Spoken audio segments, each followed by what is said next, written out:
Ladies and gentlemen, boys and girls, are your Vanguard settings correct to where you can become an absolute freak of nature on the map? Absolutely cracked out of your mind to where you're killing 1, 2, 3, picking up an MP40, going to their spawn, killing 1, 2, 3, and quad feed, ladies and gentlemen. Yeah, this is the Vanguard rank play best settings to make you an absolute demon, a freak on the map, an absolute disgusting animal that breathes fire and shoots lasers. Let's get us on. Hey, do you want to see a quick 180 while we wait? Kill that guy. Bang! Whoa, look at that movement. Holy cow, I'm disgusting. So I use an Xbox Elite 2 controller, and if you're wondering why I'm using right button as a paddle right here, you can see, right? I have like slide and I have jump right here. The reason why I have that is because my right button is actually broken. Like sometimes it won't click, like you hear the click sound. So I've had to actually like assign it as a paddle just in case like I'm wanting to like throw it in or something. But basically the mapping is pretty simple. You can actually like change stuff, like you can have click B, like reload or whatever, or jump. Like you can have weird ass settings. But yeah, every button on this controller is reprogrammable, so there is that. I basically am using one tick aggression. This is like sense curve adjustment. So like if you have it like way up here, it's really fast, and I actually had it really high to like test it out, and I felt like I had no aim assist. So I'm putting it down here and putting aggressive. So like as you can see, the white is where it would have been and the blue is where it is because of the adjustments. So as you can see there, like it's slightly faster than it actually is, which kind of helps with recoil control and stuff on the right stick. Although I saw a YouTube video saying that true diagonals is better, but then for some reason my settings reset without me knowing, and I was using Radeon early last night and I was actually playing really well. So I'm not going to go for true diagonals, I'm going for Radeon, but someone said to use that in a YouTube video somewhere. But yeah, I just basically got both of them as aggressive and then one tick. And then you got like trigger stuff, which obviously is dead zone things. I don't really think there's much use to this, to be honest. Can't see a world where you would actually use this besides like maybe broken triggers. I don't know, like certain situations maybe it would work, but yeah, there is that. There's also in game for Vanguard if we're playing Vanguard rank. Vibration, if you want to play vibration. You see that's all. This pad has very powerful rumble packs, and obviously the brightness of the controller, I just put it high because who cares. But yeah, this is basically the app for the Xbox Elite 2. So we're gonna go into the settings for Vanguard, and I'm gonna show you the best competitive settings for Vanguard rank. So this is personal preference, this first part, right? So most of the pros either play 5.5, 6.6, or 7.7, right? That's personal preference. You can go up to 2020 for all I know. You know, you could be a psychopath. But generally speaking, most people play either 5.5, 6.6, or 7.7. You can really play with the ADS sense. That's like the main thing you want to be adjusting, because obviously this is for centering and stuff, but like your in-game tracking depends on your ADS sense multiplier. So like for example, if I'm on like 0.40 for example, like I'm gonna be tracking like a snail, right? Look at that, really slow. And then we like put it really low, for example. Look how slow that is, right? I'm literally having to push my stick. But then you have like 140 for example. Let's go to the extreme. Look at that. It looks like I'm a keyboarder, right?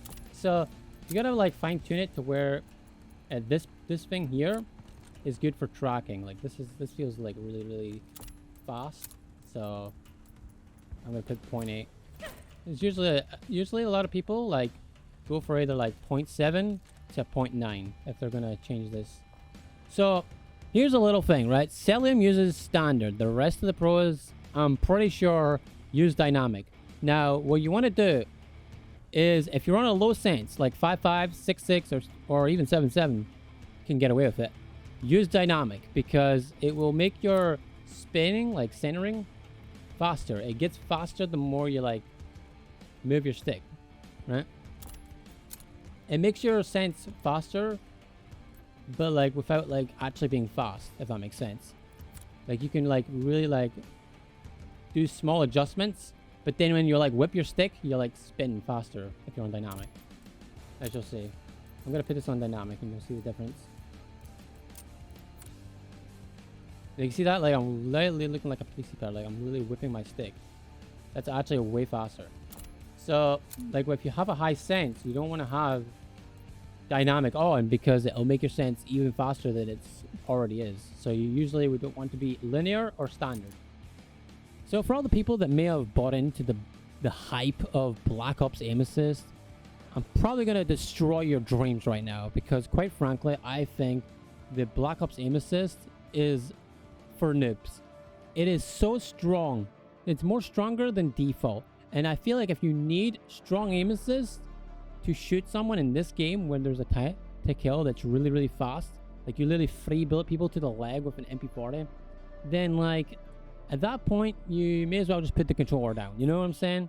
And like you're gonna get messed up when you're versing like 3 people on your screen because your aim assist is going to be latching onto all 3 targets because of how big the radius is on the stickiness. So I feel like default is the way to go. But hey, if you're having trouble aiming, then I guess Black Ops is a good way to get your confidence back, I guess. But then we have to go to automatic airborne mantle, which should be partial off. I don't have to explain it, but it actually makes your slide cancel better, so you may as well do that. Sprint cancel reload should be on. Sprint doorbell should be on, even though half the time it doesn't work.